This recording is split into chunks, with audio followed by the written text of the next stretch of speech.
아침을 시작하는 슬기로운 방법. 오늘 내게 이론 뉴스 노영희의 출발 새 아침.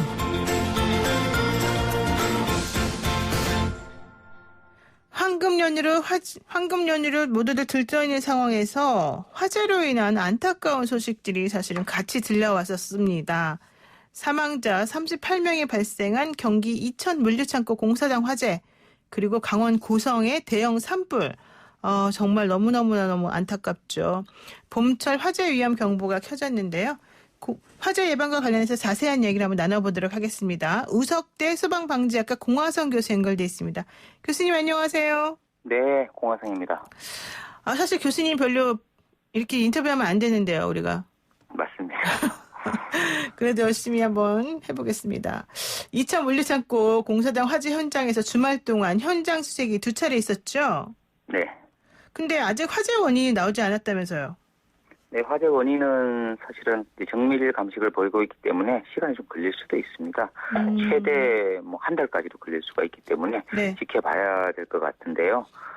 전기 차단계 상태라든가 밸브, 그다음에 누전 합선 이런 다양한 원인들을 우리가 열어놓고 조사를 해봐야 되겠습니다. 그러니까 전기 차단기가 불량이었을 수 있고 밸브에 문제가 있을 수 있고 누전으로 인한 합선이 또 있을 수 있다 이런 얘기네요.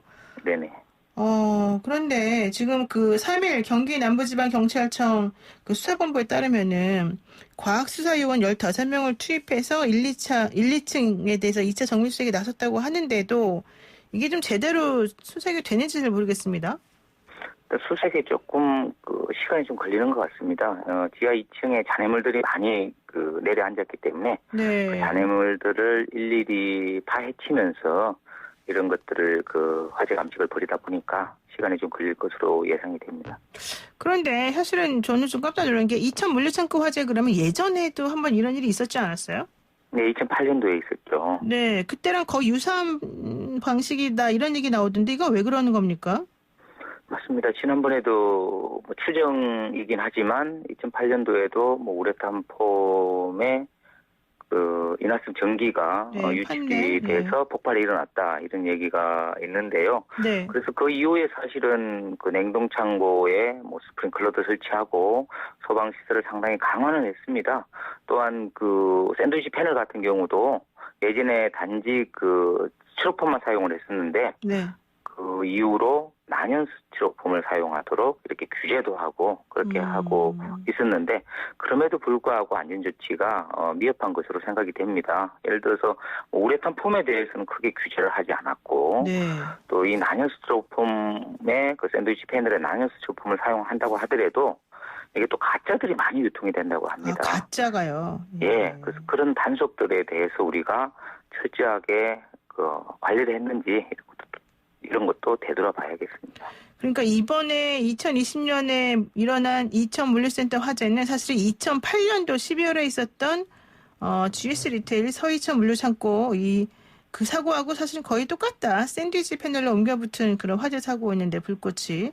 이것도 그 당시에 8명이 숨지고 2명이 부상을 당했었는데 이번에는 오히려 더 사망자 수가 38명이나 돼서 훨씬 많아지지 않았습니까? 네. 이게 왜 그러는 맞습니다. 겁니까, 그러면? 그러니까 이게 안전이라는 것은 경제적인 비용을 많이 투자를 해야 되고 그리고 또한 그로 인해서 국민적인 어떤 신뢰도 이런 것들이 작용을 해야 되거든요. 국민들도 당연히 이렇게 해야 된다. 우리가 비용을 더 투자하더라도 반드시 이렇게 하자. 이렇게 국민적인 공감대가 또 형성이 돼야 되는데 이런 또 안전정책을 추진하다 보면 또 반대 여론이 있는 경우도 상당히 많이 있습니다. 왜요? 반대가 왜 있어요? 왜냐하면 난연 우레탄 폼을 사용할 수도 있고 또 난연 스티로폼 이런 것도 사용할 수도 있지만 네. 그렇게 된다면 공사 비용이 많이 늘어나는 거죠. 그러면 사업주라든가 건축주 그것을 이용하는 소비자들이 비용을 감당해야 된다는 것이죠.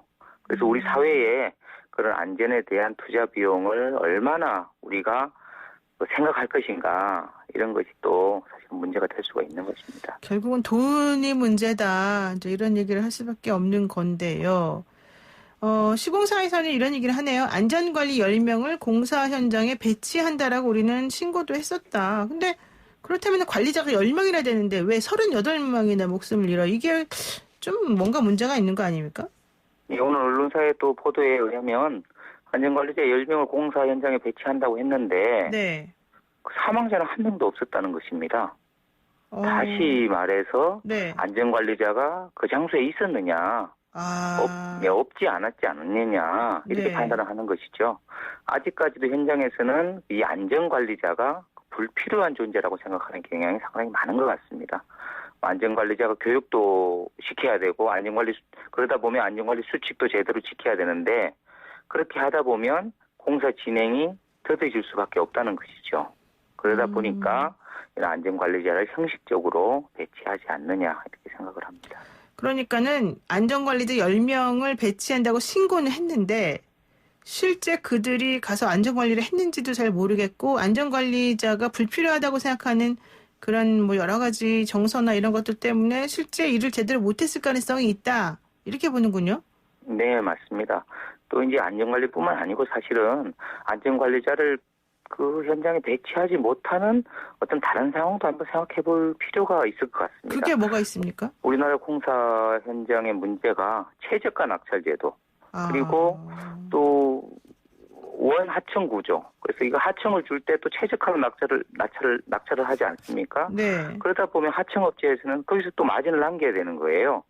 그렇게 본다면 공기를 단축시켜야 되고 네. 또 가능하면 싼 자재를 사용해야 되는 거고 불필요하다고 생각하는 뭐 안전관리자 뭐 이런 사람들은 오히려 배치 신고만 해놓고 거기다가 배치를 하지 않는 거 뭐 이런 방법을 써야 되는 수밖에 없는 것이죠. 그러니까 구조적으로 문제가 이런 있군요.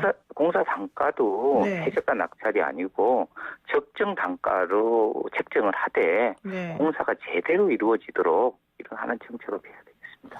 지금 얘기를 들어보니까는 이미 이천 물류창고 화재가 날 가능성을 염두에 두고 수차례 위험성이 경고됐다. 특히 고용노동부가 개선을 요구한 게 상당히 많았음에도 불구하고 여기에 대해서 이 업체가 따르지 않았다. 이런 얘기가 나온단 말이에요. 근데 이렇게 따르지 않으면 해결할 수 있는 방법이 없어요. 이런 관청에서?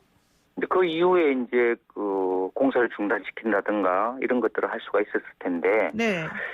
직접 나가서 이것이 제대로 이행됐는지 그 공단에서 확인을 했는지 이런 것도 한번 조사를 해볼 필요가 있습니다. 지금 얘기되는 것 중에 하나가 우레탄 폼에 발포제 등을 첨가해서 가연성 증기를 발생시키고 2개 이상의 동시 작업으로 점화원 제공이 일어난 것도 좀 문제가 되는 것 같고 또 9개 업체 78명이 한꺼번에 작업을 하면서 제대로 상황 전파 등에 대해서 비상대응 체계가 작동하지 않은 것도 문제다. 이렇게 되면 결국 인재라는 얘기밖에 안 되는 건데요.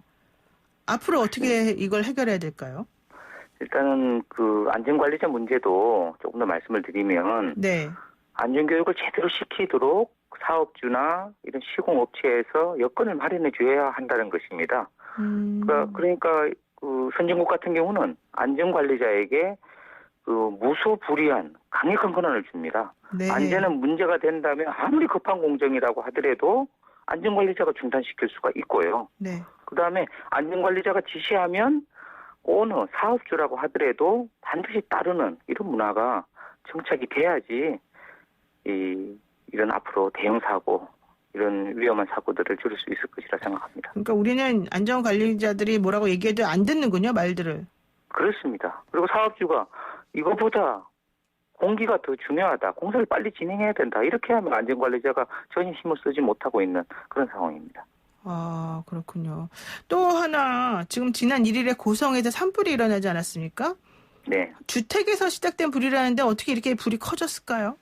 뭐 정원에 의하면 그 화목 보일러에서 펑하는 소리가 났고 순식간에 화재가 번졌다. 이렇게 말을 하고 있는 것 같습니다. 네. 화목 보일러가 원인이라면 그 화목 보일러 그 불티, 화목 보일러는 나무를 떼는 거 아닙니까? 네. 그리고 그 화목 보일러라고 하더라도 과열이 될 수가 있고 그 순환 장치가 있습니다. 물을 순환시키는 그런 전기 장치들의 문제가 없는지 이런 것들도 확인해 봐야 되겠고 화목 보일러가 원인이 아니라면 주택 내의 전기 합선이라든가 뭐 이렇게 정기적인 원인 이런 것들도 확인해 봐야겠습니다. 근데 사실 고성에서 산불 난 게 이번이 처음이 아니죠. 참 많이 발생하고 있는 것 같습니다. 당장 어. 작년 4월 달에도 네. 대형 산불이 발생했었죠. 아니 그러면 제가 좀 놀라운 게 이 집주인 그러니까 주택에 있는 그 보일러실에서 불길이 새나오고 있었다 이런 얘기를 하면서 불을 끄려고 혼자 끄려고 하다가 바람이 너무 불어서 확 번져서 감당이 안 됐다 이런 얘기를 하더라고요. 그게 맞다고 하면 일리는 있을 수 있습니다. 이곳은 뭐 양간지풍이라고 해서 그 네. 고성과 양양 사이에 3월, 4월, 5월에는 아주 초속 한 30m 정도 되는 아주 강풍이 항상 불기 때문에 네. 그 불이 쉽게 이렇게 확대가 될 수가 있습니다. 그렇기 때문에 사실은 3월, 4월, 5월 이런 때는 그 산에 오르는 사람들한테 특별한 홍보와 계도 이런 것들을 아끼지 말아야 될 것 같습니다. 극단적으로는 이 기간 동안에 이런 고성 지역에 이런 그 양간지풍이 부는 이런 곳에는 등산을 금지시키는 특단의 조치도 필요할 것 같고요. 네. 이번처럼 주택가에서 화재가 이렇게 번져났다고 하면 산 기슭에 있는 주택가라든가 사람이 살고 있는 곳 이런 곳에는 방아수린대를 쉽게 해서 불이 빨리 번지지 못하도록 한다든지 또 더 나아가서는 이 산기슭에 있는 그 건물들에 대해서는 또 이주 정책을 펴는 방안도 필요하겠습니다. 지금 나무를 연료로 쓰는 이 화목 보일러로 인해서 해마다 화재가 끊이지 않는다고 하는데요. 그리고 지난 4년 동안 강원 지역에서만 117건이나 화재가 발생했다 그래요. 그런데 이렇게 되면은 화목 보일러를 사용하지 말아라 이렇게 해야 되는 거 맞는 거 아니에요? 그럴 수도 있는데 뭐 화목 보일러가 사실은 산간지대에서는 네. 비용이 사실은 적게 들어가지 않습니까? 아. 땔감인 나무는 많이 있는데 네. 이것을 또 처리한 방법은 없고 그러니까 이게 쉽게 나무를 구입할 수 있는 것이죠. 그렇기 때문에 전혀 사용하지 못하도록 할 수는 없고 네. 안전장치, 주의사항 이런 것들을 특별히 지켜서 잘 관리할 수 있도록 이런 정책을 펴는 것이 오히려 바람직하지 않느냐 이렇게 생각합니다. 근데 어쨌든 한 번 발생하고 나면 정말 100년 동안 키워온 나무들이 다 없어지는 거고 큰 인명피해까지 연결되는 건데요. 이번에 이런 산불 어떻게 미리 예방을 할 수 있는 방법은 없을까요? 우리가 완전히 막을 수는 없지만 줄일 수는 있다고 생각을 합니다. 금방 말씀드린 것처럼 이 산불에 대한 경각심을 높이기 위해서 네. 홍보와 계도를 아끼지 말아야 되고 상황에 따라서는 좀 더 처벌 규정도 강할 필요도 있고 또 아까도 말씀드린 것처럼 그 화목 보일러를 꼭 사용하지 못하도록 한다고 하면 네. 또 지원 정책을 펼쳐서 화목 보일러를 줄이는 방안 이런 정책도 펼칠 필요가 있습니다. 그렇군요. 예, 오늘 말씀 여기까지 듣겠습니다. 고맙습니다. 네. 네, 지금까지 우석대 소방방재학과 공화선 교수였습니다.